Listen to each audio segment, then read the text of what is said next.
your first thought can sometimes be not very nice. And then your second thought usually is, wait a minute, that was a really jerky thing to think. I don't believe that, do I? And you question that, and you're like, no, that's not the way we're supposed to think about this, and you change your thought. And what I had been taught is that the first thought is your conditioning, and if you question it, that's your own thought, that's your own opinion going, hey, wait a second, that's your own voice going, do I really believe that?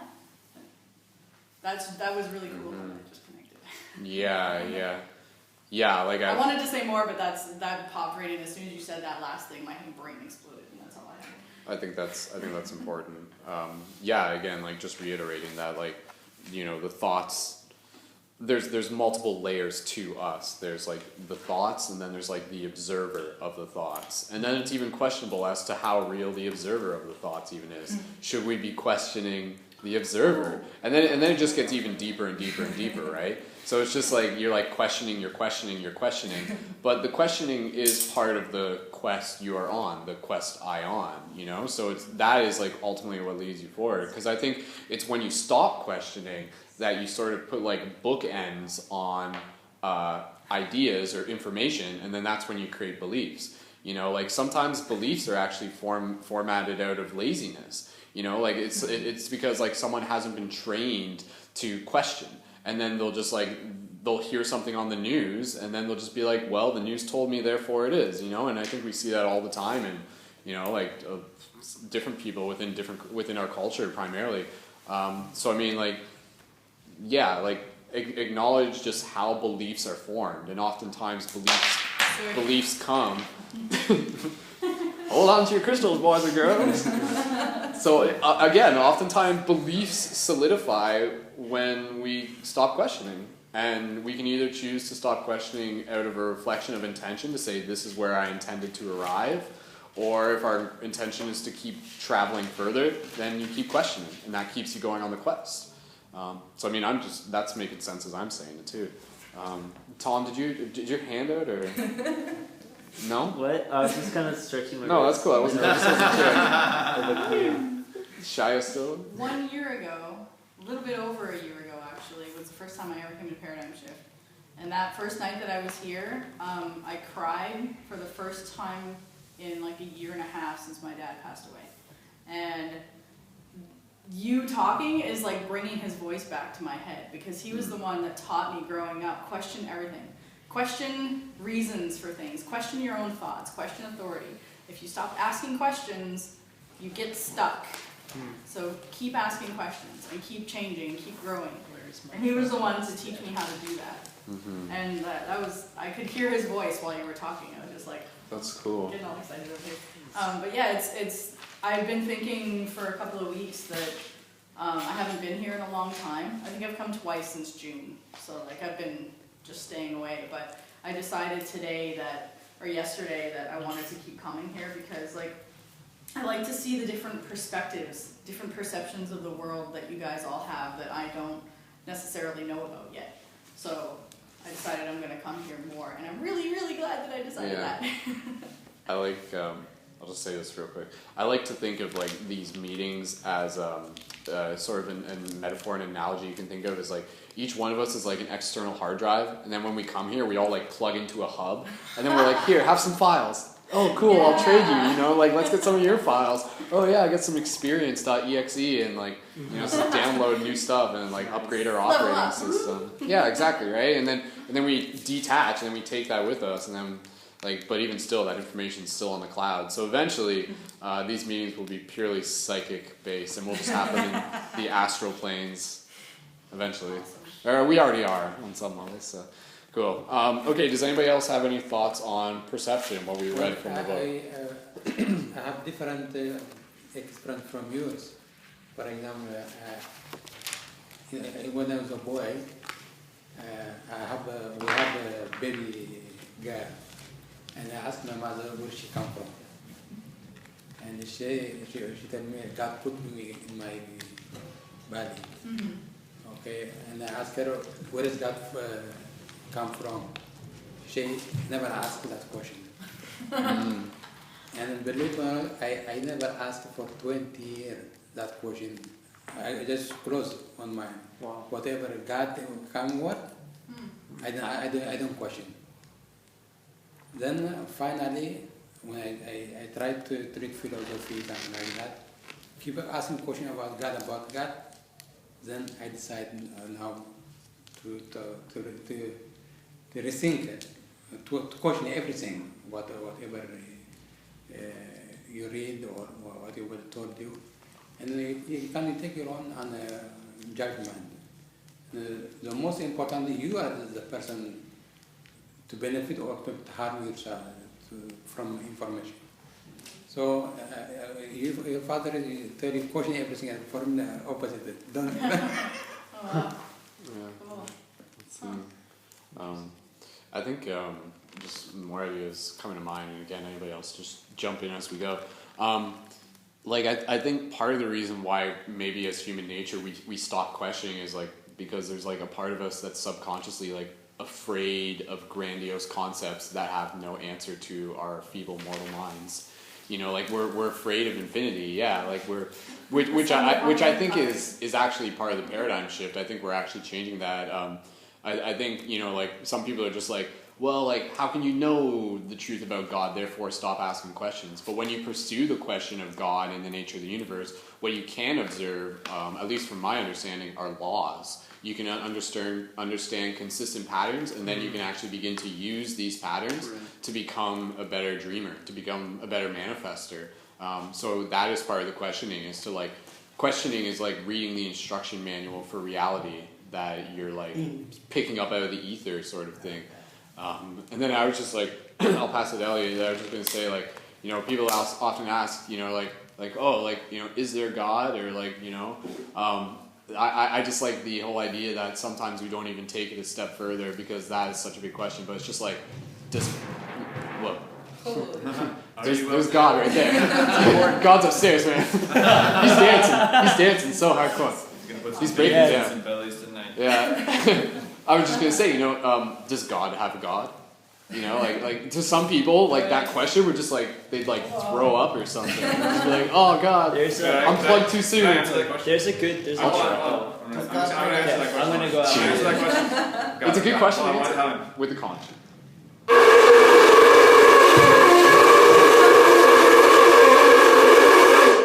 Isn't that the sound that That's God the makes answer. when That's the we answer. talk? That's the answer of God. Okay, can I just add on to that? I was reading a really good book. I don't know if anybody's sorry, read it. Elliot. It's called Conversations with God. Has anybody Yes. read that?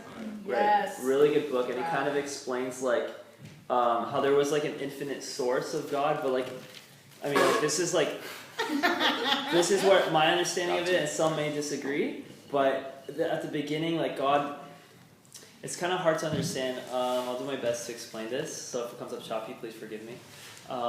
So it's like at the beginning, God needed to know what it was, so in order to know itself, it had to separate itself.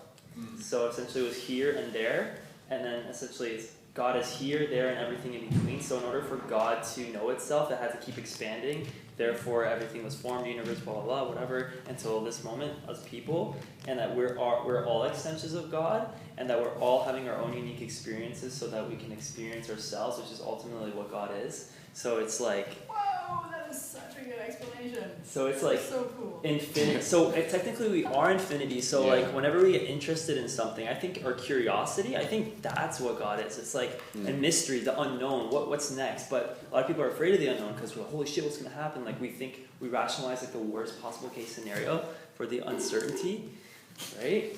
That wasn't even me. How did that happen? It wasn't even. So it's like. I bet you I could rock that. So yeah, I guess we're constantly learning and growing, and I think that's part of it. Mystery, learning, growing, uncertainty. It's all part of God. We are all godliness, and part of what it is. Has anyone here ever read Stranger in a Strange Land? Heard of it. I've heard of it. I'm not It's entirely sure. pretty epic sci-fi. It's by a guy named Robert Heinlein, and the premise is pretty much we're all God. An Earthling is raised on Mars and is brought back after being raised by the Martians. They speak a very different language where their words kind of access like the processing power of the universe and makes things, takes things out of existence, all sorts of weird stuff. But yeah, no, his whole thing is like, oh no, I get it. He's being explained religion, earth religion. He's like, no, I get it, thou art God. And they're like, no, that's not what we're saying. It's like, no, it is, thou art God. And it's a pretty tricky book. It's pretty fantastic. The Stranger in a Strange Land. It's cool. Sounds like a good one. Little humor. God having God. Dark Man did a fantastic video on Who? Dark Matter, YouTuber. Dark Matter. Okay. Never Cool. mentioned Me God. show There's some numbers out Yeah, there. and I don't know why. Cool. That's not my intellectual. That's just my first instinct. Do it one more time. I'm gonna kick it. Okay. If you kick this, I'm be surprised if it didn't like stick to your toe, and you just like walked around like a velociraptor like this. Like. No, I'm serious. Okay. Elliot, do you still, you had your hand up? Okay.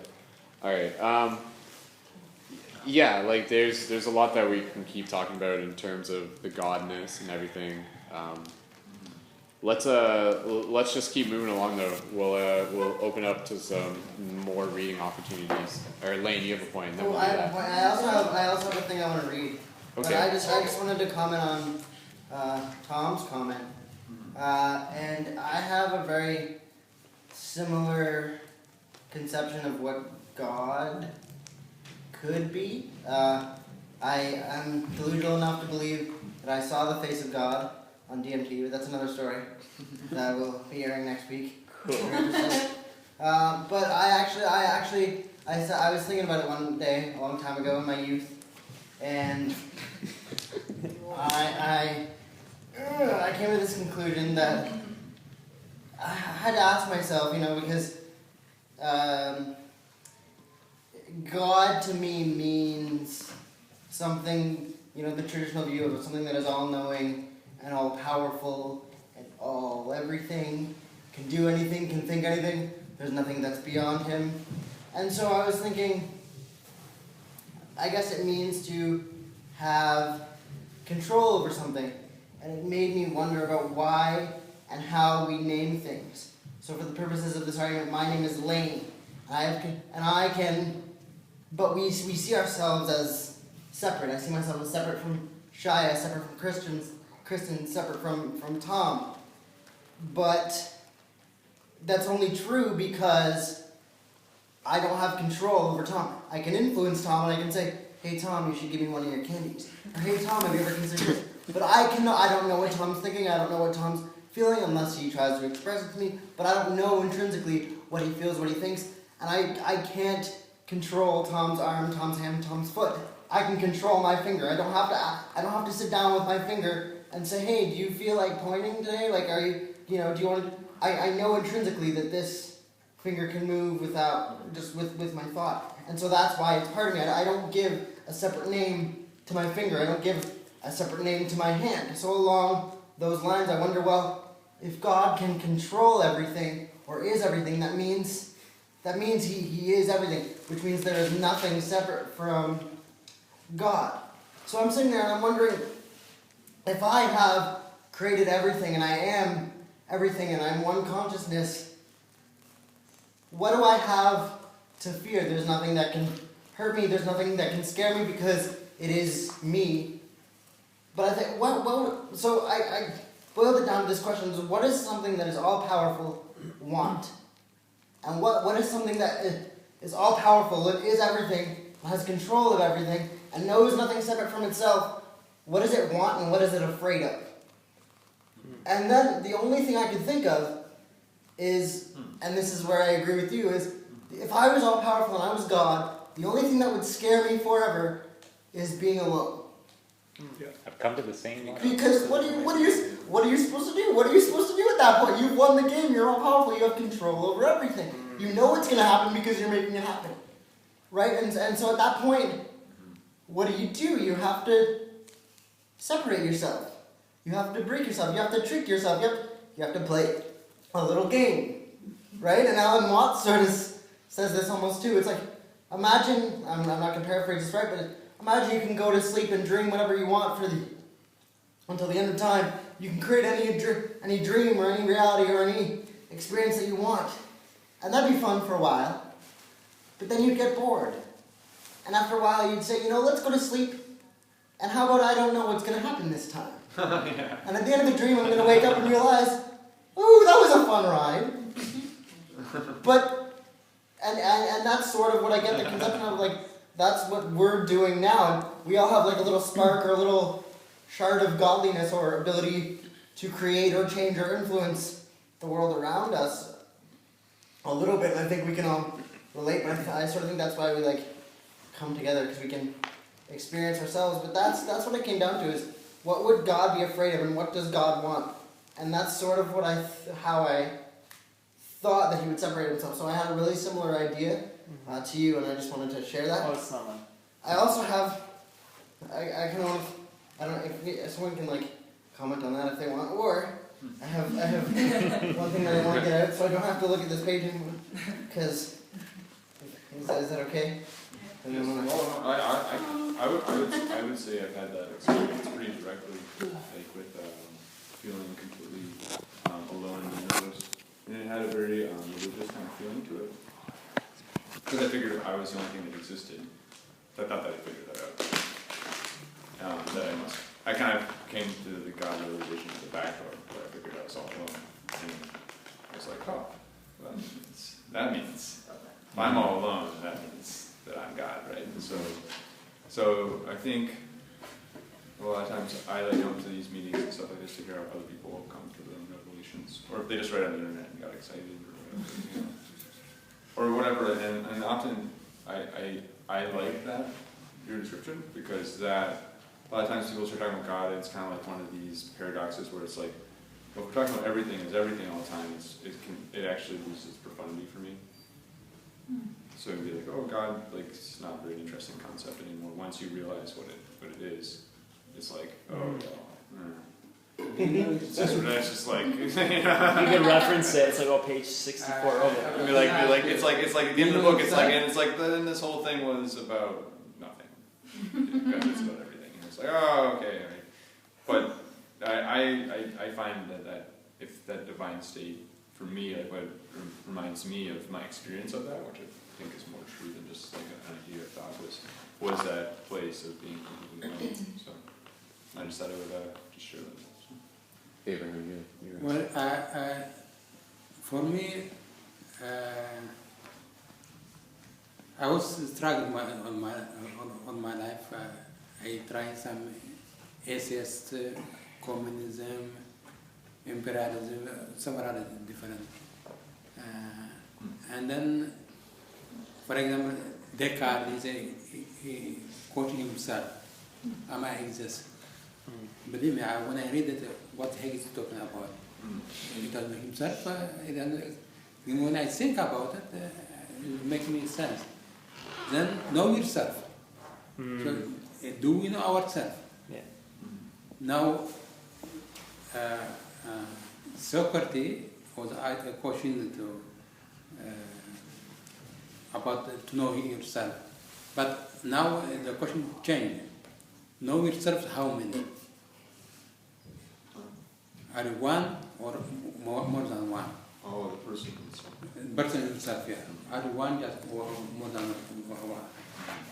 So that's interests me that I believe I'm more than one. Now, this recently believe about 5 years ago. And then even know yourself, multiple personality. So, so if you know yourself, then you will have answer of God. So that's the one I would put it. But we have time, we can discuss more. We don't have to finish tonight.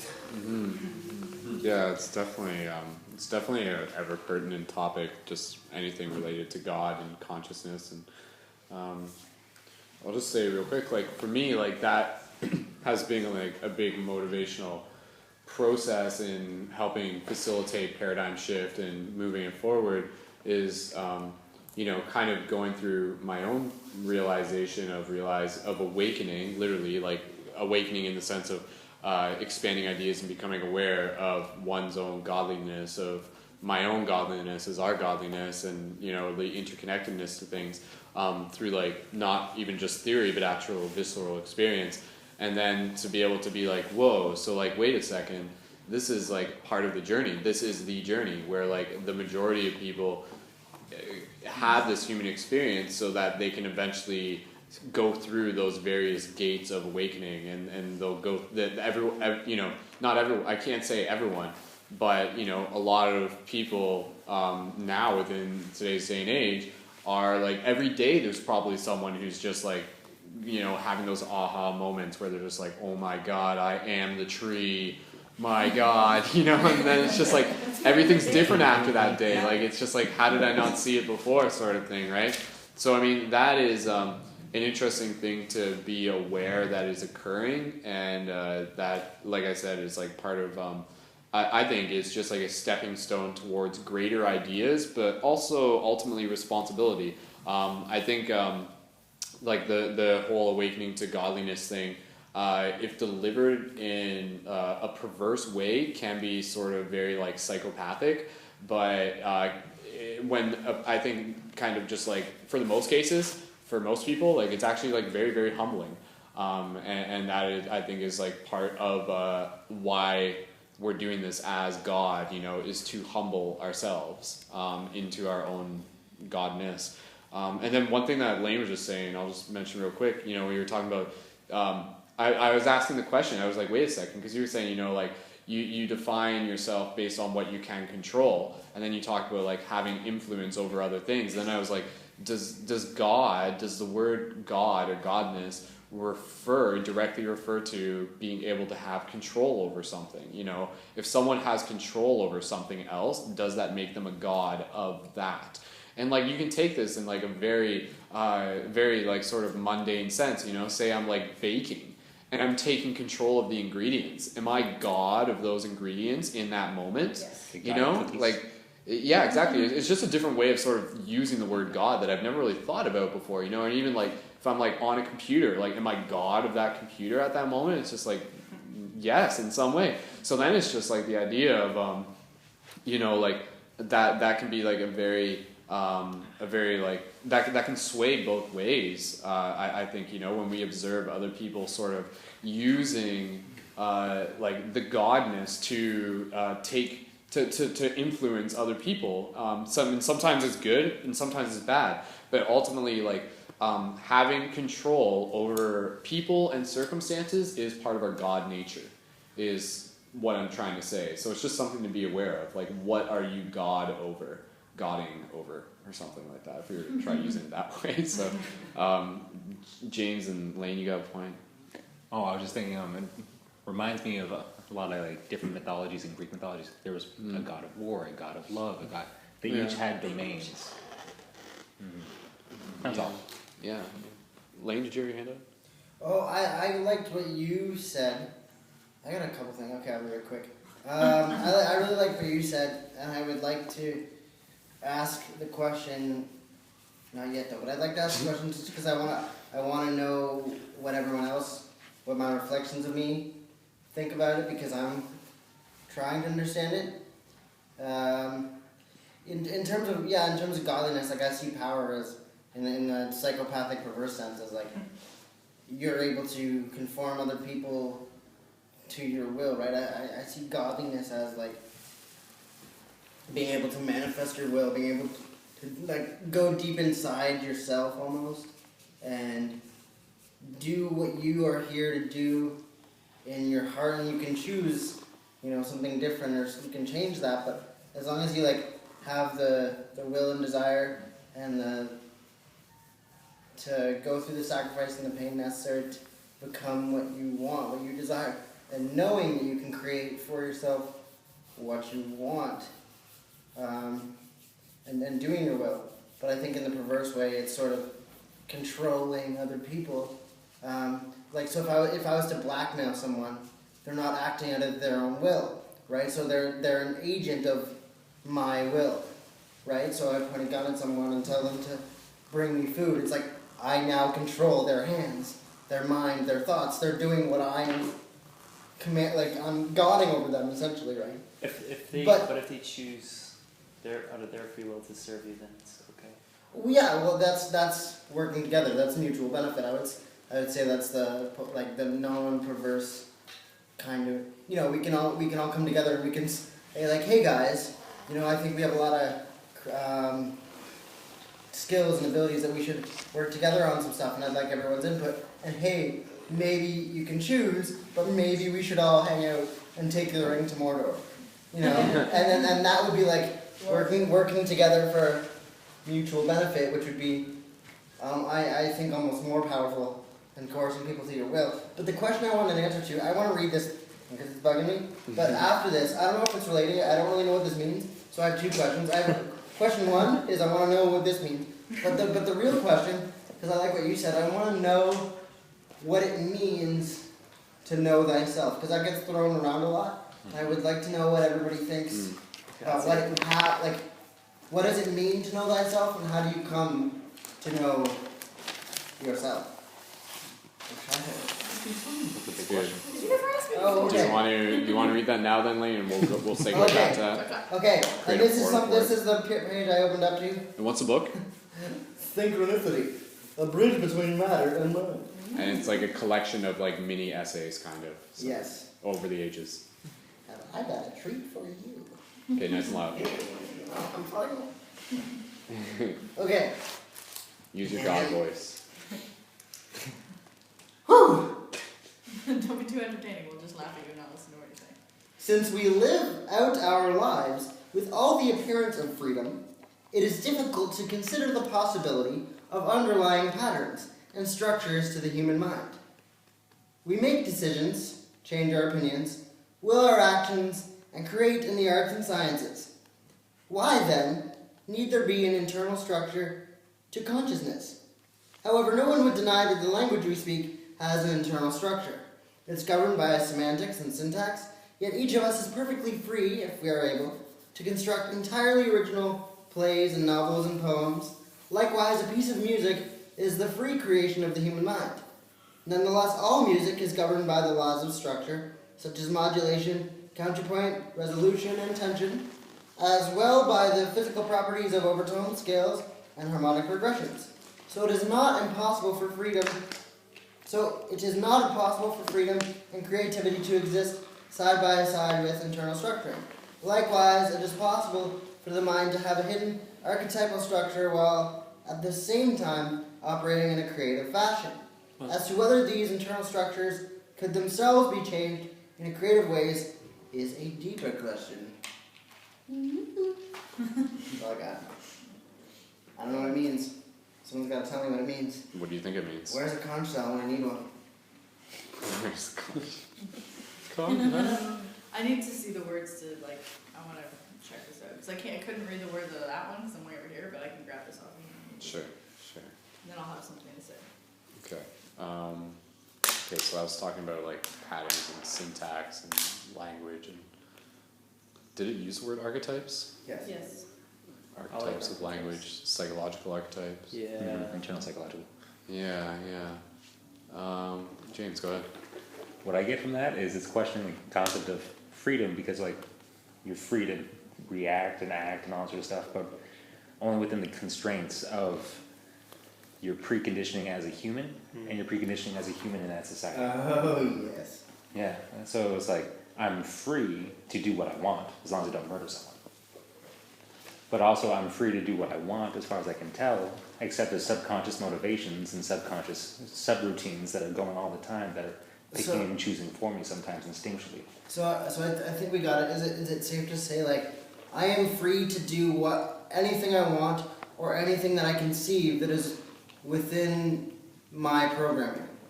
That's mostly out of my control.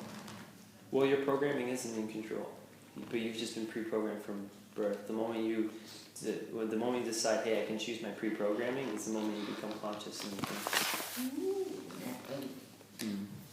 I just wanted to say something about the language. It talks about a language we speak has an internal structure. The way that I perceive that is that we speak the English language, but when we think, we don't think in English, or we don't think in, Aramaic, we don't think in Japanese, we think in a universal language that doesn't have a name. And that's what I got from that. It reminded me of a conversation I had with Jeremy, because until I went to the Solstice Festival this year, I would have to stop and process things that people said to me because I didn't understand it the way that it was presented to me. So people would speak to me in English, and I would have to for 2 or 3 seconds translate it in my head to understand what it was that they said to me so that I could respond in the same language. Because my initial response would be, I have no idea what you just said, and it was totally in a completely different language than I understand. I would hear it on the radio. I would hear these garbled alien languages that did not sound like an English word, but they were speaking so quickly that I didn't have time for it to settle in and translate. My translator didn't work. So I would be sitting there am I going crazy? What was that?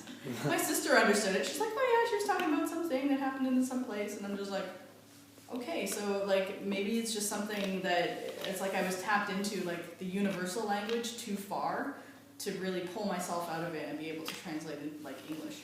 Mm-hmm. So that's what I'm getting from that. It's reminding me of that. But since the Solstice Festival, actually, a lot of things changed. So that doesn't happen anymore. My synesthesia went away. It came back briefly, but it's still not connecting. So it's I don't know what happened, but something happened.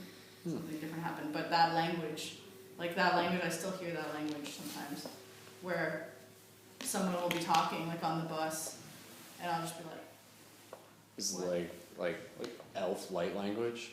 I don't know really. It's but gibberish-ish. it just comes out as Yeah. and then I'm wait a second. And then my brain is click, click, light click, language. click. They just said this. Inshallah. I'm like, oh, Yeah. okay. And the way that I can perceive it is, I understand French. Okay, if someone's speaking French, I'm like, okay, that person is speaking French. I recognize the language. And then and I recognize most of what they said. I can't speak the language because I suck at it and I can't remember any of the words. But I can understand what they said by their body language and some of the words because I remember French from high school. But a lot of the times when this happens, it's just here is. That's what it turns into. It's I recognize that is another language, and then my brain has to translate it. Just like if someone's speaking French or someone's speaking Japanese, I'll recognize it's another language, and then but it's subconscious. It's just instinctive. It's okay, that's a new language now. I have to translate it into what I think in, and then speak those words outside so that people understand what I'm responding. Yeah, I think it's interesting because I was thinking about something similar the other day. First of all, what the hell is language, I think we sort of simplify it as just what we recognize it as within the material reality, just being an organization of patterns and everything. But it seems as if, again, if we're using metaphors of computers and stuff, it seems like language is an operating system that is running subconsciously underneath the different programs of our experience and things like that. And it's interesting to think about, how language exists, even just as a case study between other creatures on the planet and everything. Do other animals of the same species have multiple languages within various groups or communities? Maybe some monkeys howl different. I honestly don't know. So it's really interesting to think of how we've developed this natural thing for language. But one thing I was going to say, and it was funny because I wanted Elliot to be able to hear this, but it's this idea of if we're so used to our language, we're so used to it. It makes so much sense to us because we hear it every day and we're conditioned to it. And again, we hardly question it. Some people not so much. But again, and kind of segueing off of the head shaking is the idea of if you want to find an alien language, just look at our language backwards. and imagine that like that is actually what we're using to Oh communicate. my god. So I mean, like, imagine like right now, like this is all making sense because this is what you're used to. But if you were listening to this backwards, like we would sound like freaking aliens, and that is still real. That is still what we're doing. So I mean, like we think alien language is like something crazy, but meanwhile it's right in front of us, perhaps. Elliot? Can I just, okay, there's a Tool song where it's like this really angry guy like yelling German lyrics at you, and it's literally just a recipe of how to make sugar ball cookies. That to me See, exactly. is what life That's is it. about. We're just like, That's- oh my that's- god, that's that's what good. that, and you're just like, you gotta look into things more. Yeah. Like, there's so many words inside our words. Like, what is the word you're speaking? What vibration does that hold? What's that gonna make on somebody else? And like, really, what does a word mean? Like, we've just put connotations on things that don't actually mean these words. Well, here's Yeah. here's a question that I'd like to put out. What word in the English language to you is beautiful? Cellar door. Crisp. Tincture. You know, and to each one of us, that's going to bring, like for me, it just brings like a whole bunch of emotion and color, like Which one? Celebrate? words. Celebrate? Celebrate. I've been reading the It's a dictionary. good word. Mine's Irish. Yeah. I was trying to the other day. It's nice. The dictionary That for just 40 made me minutes. tingle, that's good. It's like, Oh, what's yeah, getting that's lost good. in, like, There was one thing I thesauruses. just wanted to bring up when he was talking This about means language being backwards. My sister, her fiance, and her best friend have been speaking backwards to each other for 12 years. They What? have full conversations backwards. Wow. They started by switching their names backwards, and they would introduce themselves to each other with their backwards name. And now I'll go into the kitchen and they'll like be talking and they're like, and I'm like, what is going on right now? That's just like people being more advanced than me. It's a woman thing. Yeah. So Mark and Chris are. Are they? I thought they said they were. No. No. Probably His since best friend is his name's somebody on the Chris. outside was like, whoa, let's And go. her fiance, Mark, they've all been That's why people speaking were not backwards to compared each to other for 12 years, and it's the weirdest thing ever. This And just I'm, sounds too I'm, advanced wow. for me. It's Sounds what? too advanced for me. Yeah, me too. I'm like, how do you even? I can't even. What do you practice? Like, do you write these things down? Like, I can't figure out how they do that. But yeah, I liked What? your idea. Like, what word is beautiful? What's that mean? That And came there from was- a What was Reddit- yours? a Reddit You want to read? What was yours? Yeah, okay. Cellar door. Yeah, okay. Where this came For from. example, And the topic, somebody sat down, decided. Hold on. What Most was, beautiful word in the world. Wait till was- one and they person. decided it was cellar door. Yeah. So. Salad. Cellar door. Salad Cellar door. door. It's kind of where, yeah. Oh, okay. But why Yeah, can't I've seen I was on StumbleUpon and it popped up one day and it was like the most, was it the 111 most beautiful words in the English But I language. don't agree with that list. And I like the number. The fact that it's 3 ones, I thought that was cool. I was like, I need to read this because it's 3 ones. Baited your click. But I don't remember any of the words that's on the list. It was also 6 months ago, so Okay. like I just remember that coming up. Abraham had a point, and then the Thompson. word hydrogen, Hydrogen. chemistry. Yeah. To me, it is just recent happened almost maybe 6 years, 7 years. Now from hydrogen, I can make over 300 sentences Oh wow. in 4 languages. The word hydrogen? What was the hydrogen? Just hydrogen, and then play with it. Oh, You can have 300 sentences or From the word hydrogen. from what the hydrogen in 4 languages. Now, for example, you can get heaven, jinn. Oh wow, yeah. Okay. Hydrogen. Yo. Hydrogen. No, hydrogen. Hydrogen. For example, What's high ancient people. I say that one. I say hydrogen here, but for me, high ancient people. High ancient people? Yeah. Smoking hydrogen? From I missed out. Yes. and then in Islam, we have a spirituality about the devil, angel, and jinn. Now hydrogen, you can get the gene and the hydro. Oh, okay, yeah. And chicken is gene. That's from hydrogen. That I don't understand at all. yeah. I want to understand. I do. I really do understand. Now but I just whatever word I get, I translate in 4 languages. Interesting. So That's a good idea. now I try to collect them. Just all the ideas in my head at this moment. But sometimes I try to collect them, so maybe it will make sense. Yeah, Okay. yeah. There's a lot to the words, just like the history of them, where we can learn as to like we said, like what is the energy that they're carrying, you know? Yeah. Okay, Tom, do you got something out there you want to read? Yeah, I just want to kind of just share what I was reading recently and just kind of go a little bit paragraph to go with it. So I'm reading this really good book. Actually, I wasn't meant to read it. I actually had a lot of resistance to reading this book. Oh. It's called Letting Go, The Pathway of Surrender. And the reason was because I was having a really difficult time in my life, and I was like messaging a friend online if they could help me out, and Sounds good. they said like, oh, you should read this book, it's really good. I'm like, oh, this sounds stupid. Like, I'm not so I'm just gonna read the back, just a little paragraph, and I'm gonna read a little part in the book, and then just kind of wrap it up and see what you guys think. Yep. So letting go describes a simple and effective means by which to let go of the obstacles to enlightenment and become free of negativity.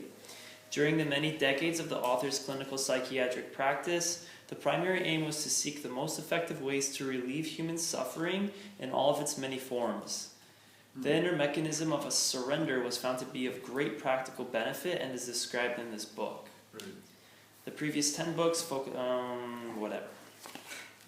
So that's kind of like the gist of it. I like it. That's ironic, right? The previous 10 books Yeah. wasn't enough to let go. So we needed an approach. I'm sorry. That's awesome. I couldn't. Yeah. That's the reason by Thomas. He read the other 10 and it's like, this one And better it's- do it. I don't I have need time. another one, just one more book. I can do it. And then we can like He does have not some. until number 10. His other books are pretty good too, but.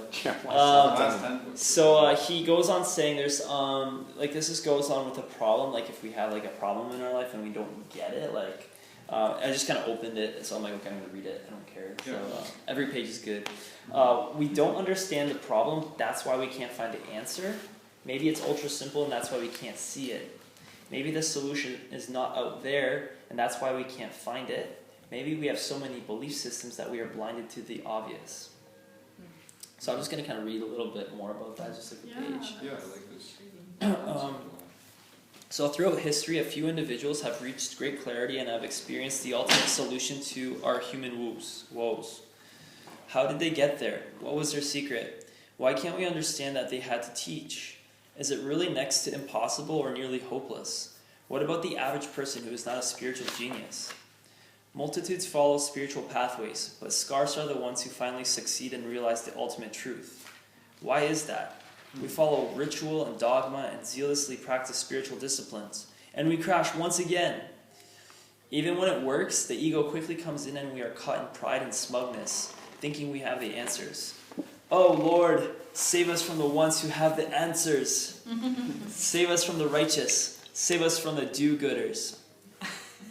Confusion is our salvation. For the confused there is still hope. Hang on to your confusion.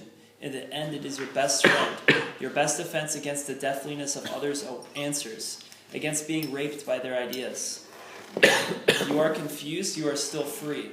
If you are confused, this book is for you. What's in the book? What's in the book? Dun, dun, Oh, dun. I got that reference. It tells us a simple method to reach great clarity and transcend your problems along the way. It's not by finding the answers, but by undoing the basis of the problem. The state reached by the great sages of history is available. The solutions are within us and easy to find. The mechanism of surrender is simple and the truth is self-evident. It works during daily life. There is no dogma or belief system. You verify everything for yourself, so you cannot be misled. There is no dependence on any teaching. It follows the dictates of Know thyself, the truth shall set you free, and the kingdom of God is within you. It works for the cynic, the pragmatist, the religionist, and the atheist. It works for any culture or cultural background. It works for any spiritual person and the non-spiritual person alike. So, That's awesome. so yeah, that's kind of like, that was just an introduction of the book, kind of like how it goes. But like one thing he talks about is like how every emotion that we experience is like on a level. And sometimes we get stuck at a certain emotion. I was like at the lowest one, it's just apathy and depression. So it's like you don't feel anything at all, you're just kind of like stuck, and it's really shitty. And like I was in denial about it. I'm like, oh, I'll just watch something funny or something. I'm like, ha ha ha. But it's like, yeah, so funny, right? But I'm like, shit, like. And then the moment I started being honest with myself, it's like, okay, maybe I am depressed, maybe this is apathetic. And like I guess it has to go, vulnerability had a little bit to do with this too, like just talk about it with somebody.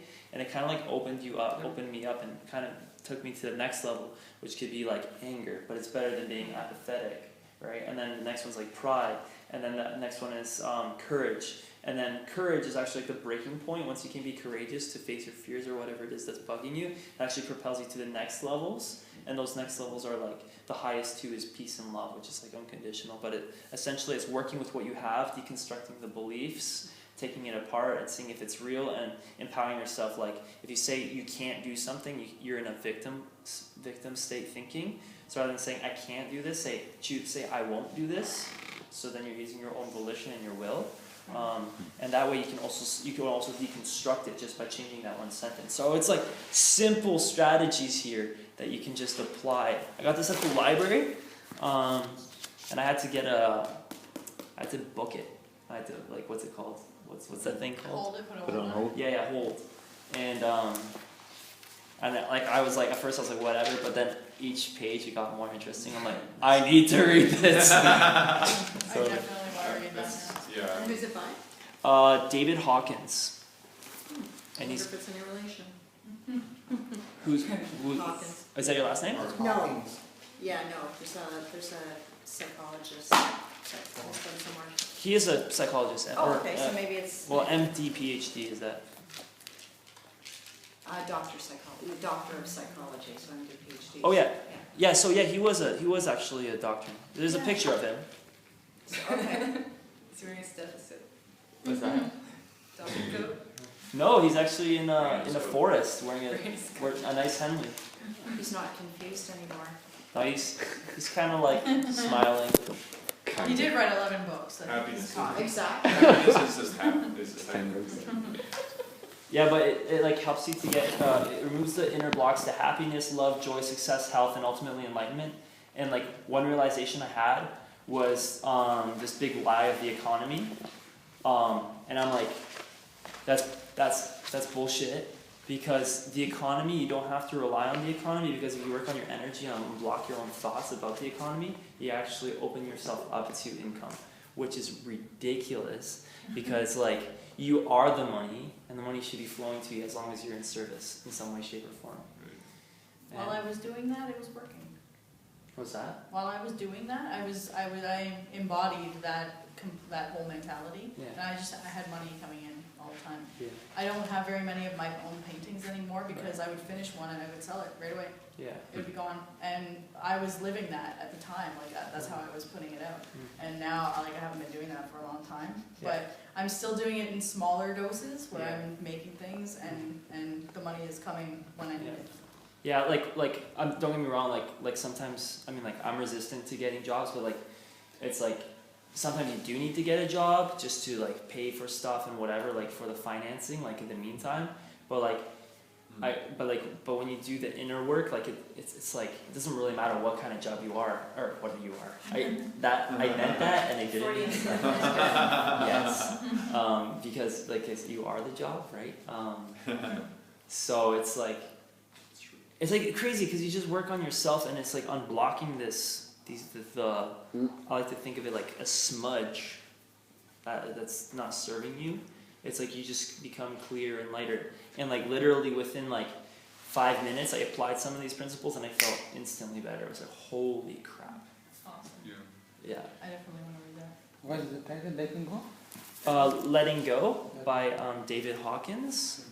It's like $20 on Amazon. I'm gonna buy it when I get more money. Awesome. There's earlier in the meeting, and this is like still on topic, but we were talking about synchronicity, and like one example of a synchronicity with meaning would be, or theoretically with meaning, is like those times when you're thinking something and then somebody else says the word as you're thinking it, or you're reading something and then that word comes over the radio. Literally, as you said, like block and blocking, like I just read like blocking here, Wow. like as you're in it, so that's why I was like, yeah. so that was like, again, like a little sync. So and I mean, I think synchronicities are like a byproduct of the universe. It's just like wave frequency like passing past itself every now and then. But there's something I could read from here, but I want to just let you facilitate it. I'm done. Any people have some thoughts on what we were talking about? Yeah. I was gonna say I really relate to that. I think that's like really key to understanding that the release of suffering is, it's not a subjective thing, but it's like, I kind of put it as like, if I don't participate, I can't really be hurt. That's how I think about it. I can't. What do you really, mean if you can't participate? if I don't participate, like if I withdraw my will from something, then I can't actually be harmed by it. Yeah. But you wouldn't be living either. But wouldn't be living either. So there's like a balance there with it. So it's like Yeah. one side of it is surrender. When I feel this pain, I like surrender from it. And that's why And this then book other is, times I'm like, oh, but the universe like needs me or whatever. Right. And I have to keep on going. and that's the thing. It's like what service and devotion. Right, It's like the other side of that sense. Like surrender without accompanied with devotion is really important. But if you just have the surrender, you're literally it's just like going outside and honestly. Yeah. Never coming back. And that's like the thing. That's the thing. Like here is like you'll constantly run into challenges and stuff. But it's like when you do deal with the negative emotions with the outside world, and you know how to surrender, you can deconstruct it on the spot. So it's like you can't be hurt by people's opinions or by challenges that come your way. It's like, holy shit, this feels really uncomfortable. But it's like, hold on, how do I deconstruct this? And it's like you do it in your mind, and it's like like a puzzle. And it's like boom, and then find a solution to move forward. And that's like expansion. That's God. Kind of like the language translator in my brain. Yeah, it's all very similar. Yeah, that's super cool. I could I want to read read it something quick. eventually, just it doesn't have to be now. Okay, we'll just keep an eye on the time too, because it's What about, book is that? This is The Way of Zen by Alan Watts. Oh man, that sounds really Nice. Yeah, Watts is with us in here. I'm just saying, it's almost about 8:45, so time's like gone by really fast tonight. Wow. Um, Holy Awesome. smoke. I'd like to head over to the shawarma place, which would involve us leaving here at 9, if that's cool with everyone. And we can get in just like a quick, like, even just a simple breathing meditation to wrap it up. Kristen, go I ahead. just really wanted to say, it's not really related, but it is. There was like a long time ago, someone at Paradigm Shift we were talking about psychedelics in different dimensions, and they're like, don't worry so much about what messages you're getting and what visions you're seeing. Like, worry about like what you're putting into those dimensions. I don't know. But like I think about that often now. Just in like my moods, if I'm not in a good mood, I'm just like someone could drop and I could die, and I'm just gonna go into a bad trip, bad death, bad whatever. So like I don't try to stay happy all the time, but I try to just stay just good. I don't think anything bad that happens can be improved by a shitty attitude. That's true. Like, even if stuff bad's happening, like, if you can laugh at it, or if you can, like, get motivated or get excited by something, then you can at least overcome it. But if you give in to the, oh, fuck, then you get, I'm a piece of shit, and the world's a piece of shit, and why is everything so shit? Then you'll stay in that forever. I've never hated myself into love. And I don't know who said that, someone else said that to me once, and I was like, damn. Yeah. You know, like you can get angry in a motivated sense, but don't get angry in like a destructive. And so it's like the wall is falling down, and so you get pissed that the wall is falling down, so you pick it, and you're like, yeah, and then you just kind of help it along, but you gotta, I don't know. But I think Shai wants to. Yeah, I do. It's a lot lighter than what we've been talking about, but I'm hoping that I What did you want to read? It was kind of even just, I'll just say this without reading all of it, but it was in kind of relation to what you're saying, Kristen, or at least made me think of it, like the idea of sometimes like sometimes thoughts get stuck because we do like an unconscious process of blocking or like holding on to specific thoughts. But here this is like talking about how Zen is not merely a cult of impulsive action. The point of Muchi-ku is to eliminate reflective thought, is not to eliminate reflective thought, but to eliminate blocking in both action and thought, so that the response of the mind is always like a ball in motion and stream, one thought after another without hesitation. And then that's really just kind of like the idea of it. It's just kind of like being in mind, being able to like implement that practice of it sort of talks about here the process of like no thought, where you're just like able to observe these ideas coming through you, because again, like it's when we it's even approaching it from a very energetic thing, especially if it's like heavy emotions like anger and frustration, our natural reaction, which is still part of the process of learning how to eventually let go or transcend it, is to like grab onto that anger. Sorry to bug you for 1 second. No, go ahead. I'm just gonna reference that book, but like anger can be used as a good motivator For sure. to make change or creativity, and it can move you up to higher things. So Yeah. you can transcend it. That's all I'd Yeah, say.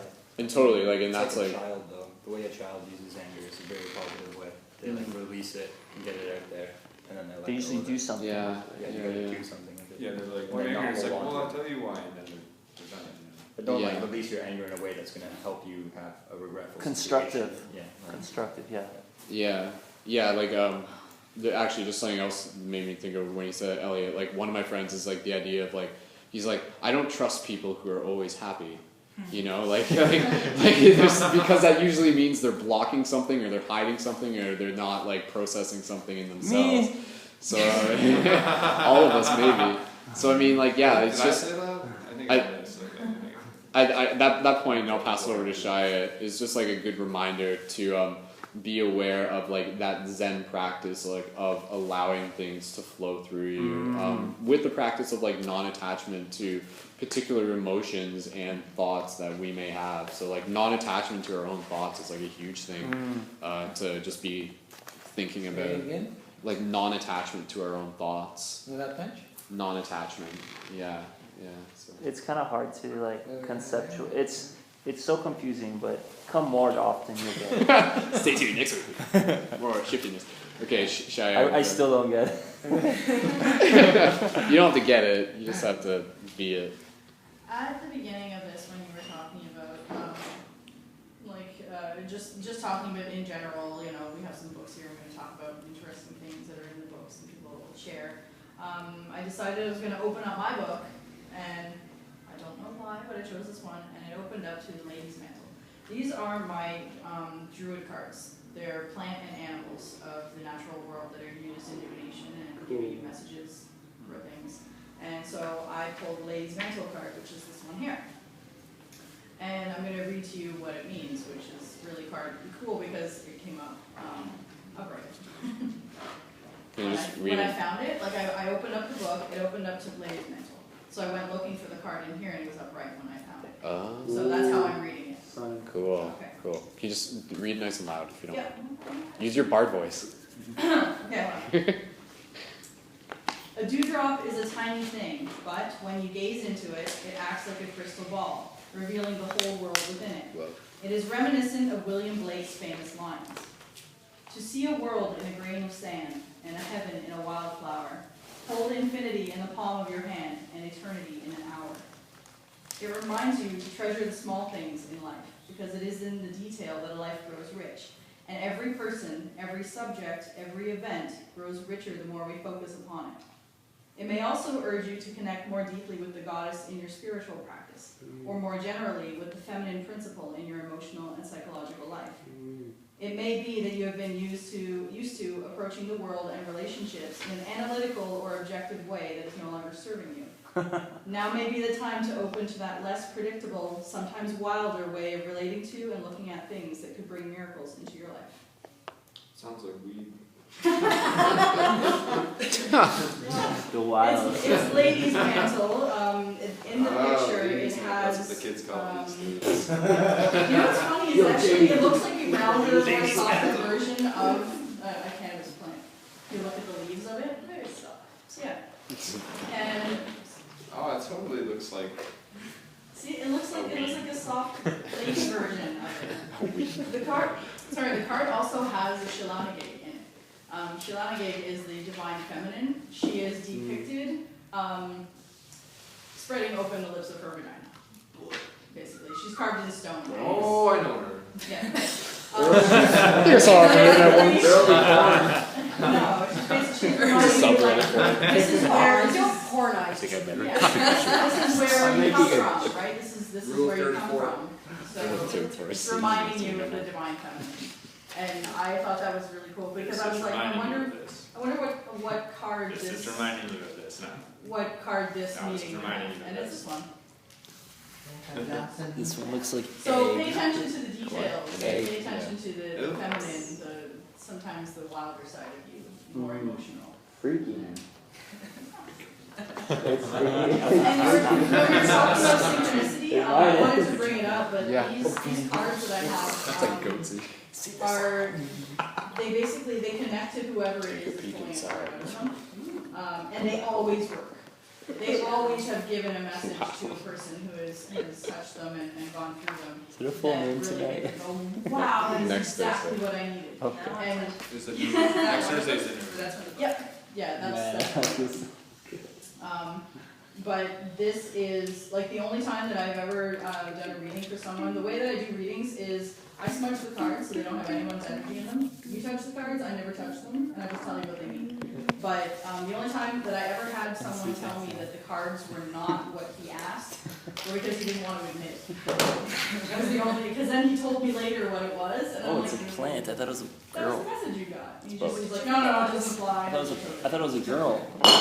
Okay, you got stuck on She's the in open there, she's carved in vagina. stone. on There's a the statue left. You did. Oh, she's on there. Oh, that's back there. That's, so, that's sauce. She's one of the Celtic goddesses. Eyeball. You're just like, It's funny. you're so mature, Tom. Oh wow. He's Jeez. he's Oh, like wow. showing his I know what you're feminine talking side. about. Leave him I know alone. you're talking He's like about. an octopus. He's letting it go. No, her legs are open. Yeah, she's like, and then she gets like, she's like this, she's like, Literally. It's the birth opening, right? It's Like you were pretty birthed into this aggressive, world from like- this. Oh, Yeah. yeah. Lady Gaga did a video on that, I think. I was not expecting that. Actually, to great. be a bunch of Oh, dude, is this the same one that you made me? Same stuff. Ooh, mine's starting to bend. Mine's starting to bend. No, it was already bent. Was it? Okay, I was kind of maybe it's her scared. third eye. Can it bend anymore? It could. It's an eye. What's Wow, it? there's a Maybe. sculpture on the way here that has a little eyeball. Try not to. on top of its Let me head. know. Okay. I'll It's actually respond. not far from here. It's like 3 Don't doors forget down. Okay. Alright, does anybody want to just like give any closing thoughts on something that they'll take with them from this today, or any particular ideas that they feel? I was hoping to They're have valuable. thoughts in everyone's head from this card. Y'all are stuck on the vagina. Think detach from yourself, that detach from yourself, Mm-hmm. that's very deep. Yeah, How yeah. can it Something to think about. Don't attach to it. I don't know. I understand it. Yeah, it'd be more to look into. Yeah. Yeah. Just I depend on my thought. do it. Mhm. For example, what do you ask questions? I see what you're saying. I Six know what you're reasons. thinking. What do you ask And the questions? answer is Why do I ask questions? 6 reasons. Why do I ask questions? Is that the question? I What do you ask Like questions? to learn, to grow? Like that's what you're saying? Yeah. To explore. Before we had a That joke was the way in. you did it today. Um, I didn't realize it was I mean, those are all words kind of for the same thing. Expand. I'll get back to you on that. halfway out. Cool. Okay, guys. What I was just gonna guide us into just like a simple closing meditation, What is this just with clothing? Like, clothing do you have a meditation, problem? clothing optional meditation with just a What? gentle breathing exercise. So yeah. Okay, Is that the so naked truth? let's just do that, and we'll just wrap up. So if you guys just want to get like super comfortable, Jeremy, do you want to turn that music up just a little bit, just a little bit, and we'll just turn the lights down just a little bit. I think you're fabricated. So if everyone just wants to just so just get nice and comfortable, and again, just kind of reminding ourselves, part of the reason, part of the benefit in coming to these meetings and reconnecting with each other is to reconnect with the other parts of ourselves, and always being able to see each other as infinite mirrors and being able to grow through our collective growth together. So let's just take a few breaths to just be grateful for being here and to give ourselves permission and gratitude as we continue to unfold. So just allow yourself to relax. Relax your shoulders. We'll just take a gentle inhale through the nose. So deep inhale.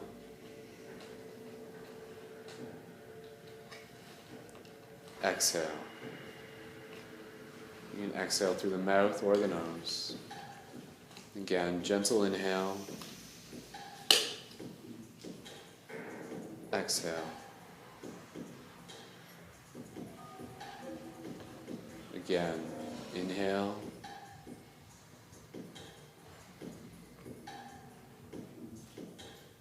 Exhale. Just take a few breaths here in silence. Just bring that love into your heart. Bring excitement into your being as you continue to experience the infinity of this reality. Just continue to breathe.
Good, so just bring your awareness back to your breath. Really deep exhales. And we'll just finish just with doing 3 group ohms together. And using the ohm to resonate love out into our community, to release anything we might be holding on to, and just to be able to experience the subtle vibrations of the mantra. So we'll do a deep inhale, and then together we'll do Om, then we'll come back and we'll do another one after that. So together now, big deep inhale. And Om.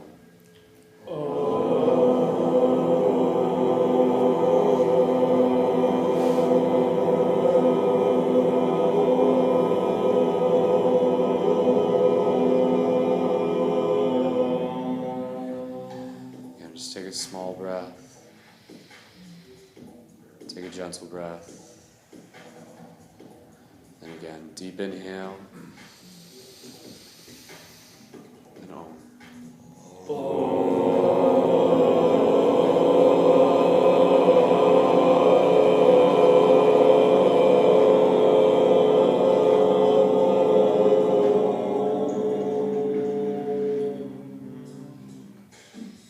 Small inhale. And then deep inhale. And Om.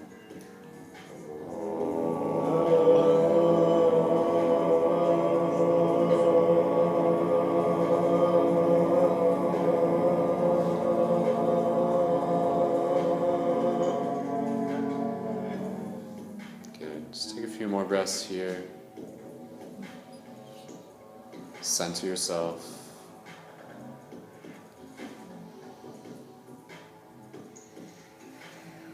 Connect with calmness, gratitude. Thanking yourself for being here.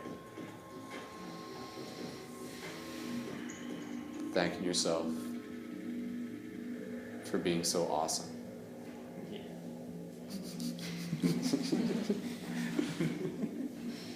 And we'll slowly bring awareness back to our physical body and gently wiggle your toes. Be aware of the breath still. When you're ready, gently open your eyes.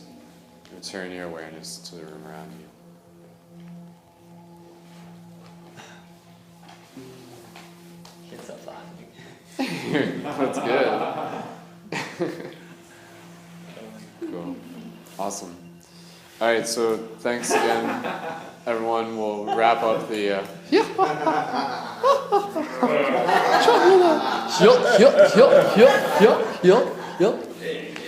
Oh, I haven't laughed in a long time, man. It's good. It's good. Laughter is medicine. So, thanks again, everyone, for showing up. We'll wrap up the meeting here, and until next time. And I just got a couple of community announcements that I'll just mention to you guys real quick too. Tomorrow there is like a peace rally. It's like called Peace and Prosperity, not War and Austerity or something. But it's at 2 p.m. at Victoria Park tomorrow. Yep, Jeremy, you're gonna be there. I'm drumming and playing my song. Yeah, so if you Are you guys, gonna make a post? I'll put up a post. If you guys want to show up and do some free hugs, just message me. If you need a sign, I found 5. 5 signs. We got signs. Okay, good. I hit All a right. sign. So it's 2 p.m. tomorrow. Message me on Facebook and we can sync up. 2 p.m. at Vic Park. Okay, guys. 2 p.m. at Vic Park tomorrow. We'll be in the tent drumming and making noise for peace. Good job. And Are you bringing Team drums? shift. Yes.